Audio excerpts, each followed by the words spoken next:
बिस्मिल्लाहिर्रहमानिर्रहीम। अस्सलाम वालेकुम नाज़रीन किराम, आप देख रहे हैं जेके अनहड और मैं हूं आपके साथ मलिक रूफ। नाज़रीन किराम, लगातार जम्मू कश्मीर में कानून साज असम्बली इंतखाबात की तैयारियां चल रही है और फेज थर्ड की अगर हम बात करें तो पर्चे नामजदगी भरने का सिलसिला भी जारी है।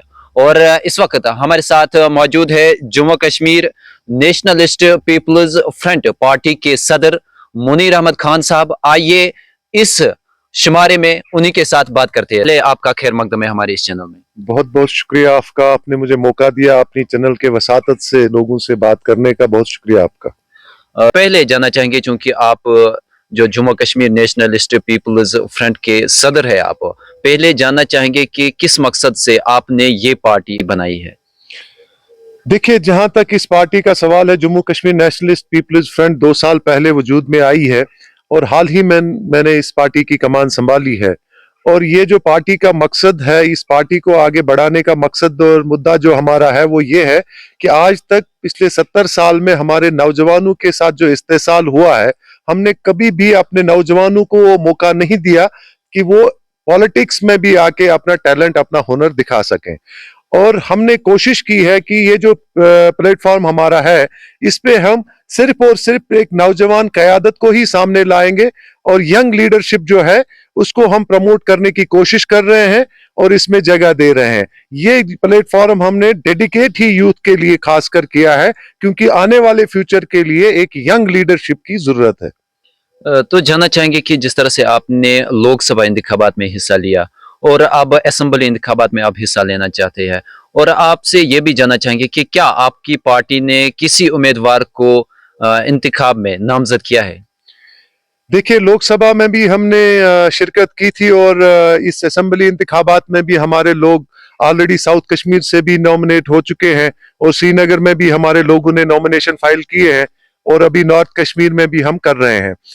तो रही बात इलेक्शंस की, देखिए इलेक्शंस जो है, it is beauty of democracy, इसमें तो हिस्सा लेना ही पड़ता है। अदरवाइज जो हमारा गोल है, जो हमारा मिशन है, वो विद विजन है। और वो विजन ये है कि जो मैं बार बार कह रहा हूं कि हमारे फ्यूचर के लिए कोई भी यहाँ पे सियासतदान जो है आज तक रहा, वो सीरियस ही नहीं है इस चीज को लेके, वो कंसर्न ही नहीं है उस चीज को लेके कि हमारा जो मुस्तकबिल है, आने वाला जो कल है हमारा, वो कितना तारीख होता जा रहा है। हम आज लोगों को लुभाते हैं मुख्तलिफ चीजों से, मुख्तलिफ मैनिफेस्टोज के जरिए, मुख्तलिफ बातों के जरिए। एक साल में हम कहते हैं कि हम इलेक्शन लड़ेंगे ही नहीं, दूसरे साल में हम कहते हैं कि नहीं, जब तक स्टेटहुड वापस नहीं आएगा तब तक नहीं लड़ेंगे। एक और जगह पे कहते हैं 370 वापस आने तक नहीं लड़ेंगे। मतलब ये अजीब अजीब तरह के बयान दे के हम लोगों को कंफ्यूज खाली कर रहे हैं। तो इसीलिए वो कंफ्यूजन और वो सारी चीजें खत्म अगर हमें करनी है तो उसके लिए एक नई क़यादत, एक नई लीडरशिप हमने जो है वो क्रिएट करनी है, उनको आगे आने का मौका देना है। हमारा गोल जो है वही है कि हम अपने मुस्तकबिल के लिए एक नई लीडरशिप जो है उसको हम मौका दे आगे आने का। तो जिस तरह से अगर हम बाकी पार्टीज की बात करें तो इलेक्शन मैनिफेस्टो उन्होंने जारी किया है, तो आपने क्या अपने पार्टी का जो इलेक्शन मैनिफेस्टो है वो जारी किया है।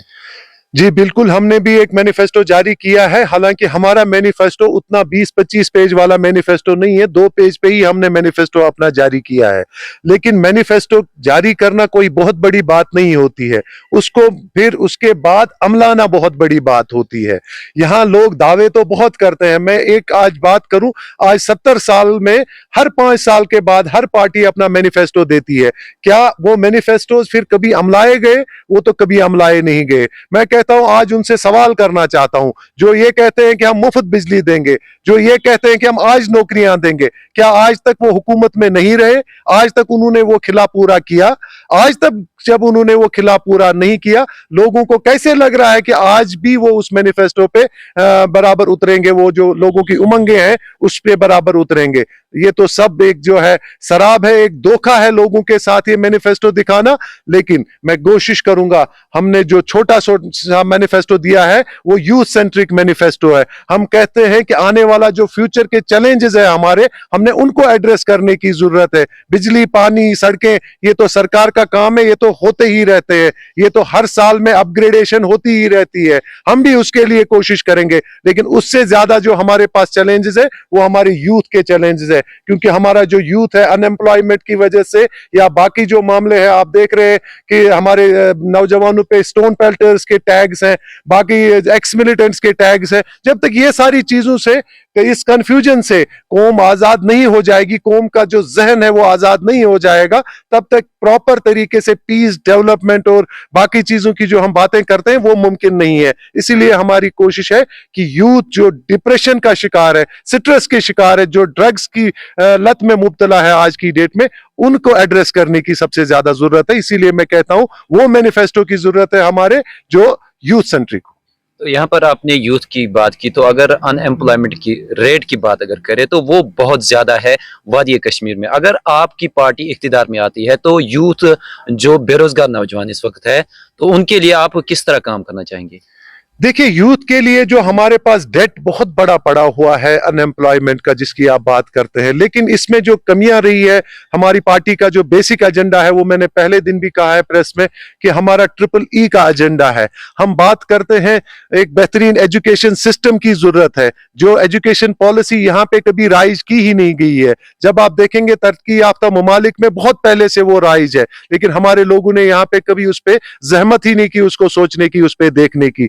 और उसके बाद अगर प्रॉपर एजुकेशन सिस्टम होगा तभी हम बेटर इकोनॉमिक्स जो है वो डेवलप कर सकते हैं, और वो जब डेवलप हो जाएगी तभी हम अपने यूथ को जो है एम्प्लॉयमेंट जनरेट कर सकते हैं, एम्पावर कर सकते हैं अपने यूथ को। जाहिर सी बात है, हमने अगर प्रोग्राम कोई दिया है वो सोच समझ के दिया है, और हमारे पास वाकई में एक प्रोग्राम भी है जिसको हम धीरे धीरे अमलाएंगे। आगे जब मैदान में आए हैं तो उसको अमला ही रहे, और आगे भी हम उसको अमलाएंगे। अगर लोगों ने हमें साथ दिया, हमारी कहीं से कामयाबी हुई, तो और ज्यादा उसमें वुसअत हो जाएगी उसको अमलाने में। तो कोशिश तो हमारी जारी है, हमारे पास प्रोग्राम्स हैं यूथ को मतलब एंगेज करने के, प्रोग्राम्स है, बहुत सारे प्रोग्राम्स है आज की डेट में। स्किलफुल हमारा यूथ बनाने की जरूरत है, इनको स्किल सिखाने की जरूरत है। अदरवाइज डिग्रीज और बाकी चीजें तो सब इनके पास है, लेकिन हमारा जो यूथ लैक कर रहा है वो स्किल्स यूथ कर रहा है। वो उनकी जो एक्सपोजर हमने उनको प्रॉपर तरीके से दिया नहीं है, हमारी एजुकेशन पॉलिसी में ही नहीं कभी रहा है, तो वही तो एक वजह है। तो उसको हम जरूर हल करने की कोशिश करेंगे। तो जानना चाहेंगे कि जिस तरह से ये सुनने में आया कि आपका ताल्लुक, पहले हम जानना चाहेंगे कि पट्टन कॉन्स्टिट्यूंसी के साथ है, और उसी कॉन्स्टिट्यूंसी में आप इलेक्शन भी लड़ेंगे। तो जाहिर सी बात है कि जम्मू कश्मीर नेशनल कॉन्फ्रेंस की बात करें या पीपल्स डेमोक्रेटिक पार्टी की बात करें, उनके उम्मीदवार भी मैदान में इलेक्शन लड़ने के लिए आए हैं। तो किस तरह आप उनसे डिफरेंट क्या करेंगे इलेक्शन कैंपेनिंग के हवाले से? देखिए, जहां तक नेशनल कॉन्फ्रेंस की आप बात कर रहे हैं, पीसी की बात कर रहे हैं, पीडीपी की या बाकी दीगर जमातों की आप बात कर रहे हैं, हमारा मुकाबला तो उनके साथ कहीं है ही नहीं। क्योंकि मैं हमेशा कहता हूं कि मैं उस ट्रेडिशनल पॉलिटिक्स के खिलाफ हूं, मैं वो रिवायती सियासत नहीं करना चाहता हूं, मैं एक अल्टरनेट पॉलिटिक्स कर रहा हूं। तो उनका मुकाबला हमारे साथ है नहीं। वो तो बड़ी बड़ी पार्टियां हैं, बहुत टाइम से वो मार्केट में है, उनकी लड़ाइयां कुर्सियों के लिए है, उनकी लड़ाइयां इक्तेदार की लड़ाइयां है, उनकी लड़ाइयां कॉन्स्टिट्यूंसी की लड़ाइयां है, सीटों की लड़ाइयां है। लेकिन हमारी लड़ाई वो लड़ाई नहीं है।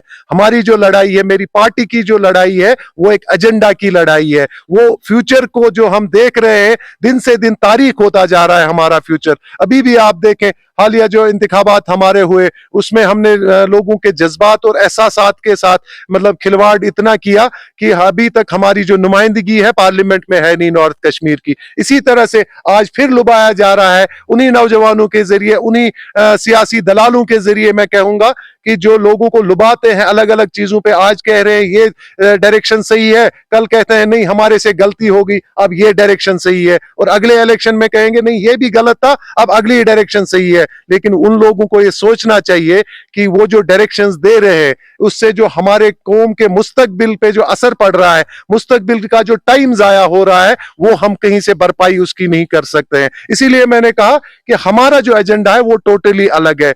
हम इस कॉन्स्टिट्यूंसी में जो है, पट्टन कॉन्स्टिट्यूंसी का मैं रहने वाला हूं, यहां मैं इलेक्शन लड़ रहा हूं, लेकिन मेरा गोल, मेरा मुद्दा वोट नहीं है, मेरा गोल, मेरा मुद्दा कुर्सी नहीं है, मेरा वो मतलब मुद्दा जो है वो कॉन्स्टिट्यूंसी नहीं है। इक्तिदार के लिए हम नहीं मैदान में आए हैं, हम एक अच्छी डायरेक्शन देने के लिए आए हैं अपने यूथ को, ताकि वो अपना मुस्तकबिल खुद संवार सके। तो डायरेक्शन के साथ साथ यहाँ पर अगर जानना चाहेंगे कि डेवलपमेंट की बात अगर करें तो बहुत ज्यादा डेवलपमेंट की जरूरत है आपके कॉन्स्टिट्यूंसी में, तो किस तरह आप डेवलपमेंट करना चाहेंगे अपनी कॉन्स्टिट्यूंसी में? देखिए, बदकिस्मती से जो हमारी कॉन्स्टिट्यूंसी आज तक रही है, पट्टन कॉन्स्टिट्यूंसी, इसमें एक बहुत बड़ी प्रॉब्लम ये रही है कि जो भी नुमाइंदे आज तक यहाँ पे चुने गए, जिनको भी यहाँ आज तक लोगों ने चुना है, उन्होंने कभी अपनी कॉन्स्टिट्यूंसी में वो ध्यान दिया ही नहीं, वो लोगों के साथ कभी जुड़े ही नहीं। उन्होंने यहाँ फर्क किया इस गांव और उस गांव में, क्योंकि उनका वोट बैंक का मामला था। जो मैंने अभी कहा, इनके जो मकासद होते हैं